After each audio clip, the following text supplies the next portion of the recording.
windy day in Umlazi, outside Durban, South Africa, African township. It's a windy day. Trees are moving. It's a rainy, windy morning. And these trees are moving because of the wind. They can't move themselves, except when they're growing.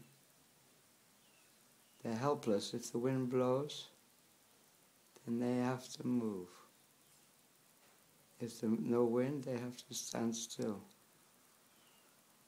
So we think we're so great we can move as animals and humans, but actually we're no better than they. We're being moved by other forces, laws of karma, the laws of the modes of nature. We're not in control. We have to grow old, we have to die. We have so many reactions coming to us. So we're also being moved by nature. We're actually trapped in these bodies from birth to death. Let's face it, just like trees. We're not free. Even if we think we're free, we're making money, we're having family and things, we're forced by time. Just as the clouds are being blown by the wind, we're being forced by destiny.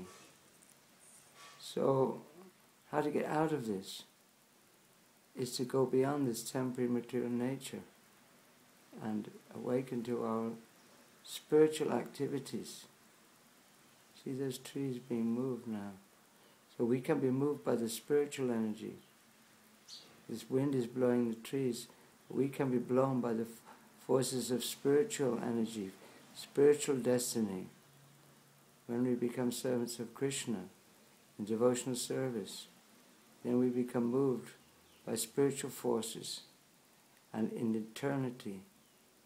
Not that we have to change bodies again and again. This is the idea, it's a science to transfer the forces which are moving us to go under different forces, the spiritual energy, instead of the material energy. Hare Krishna, Krishna Krishna, Hare Hare, Hare Rama, Rama Rama, Hare Hare.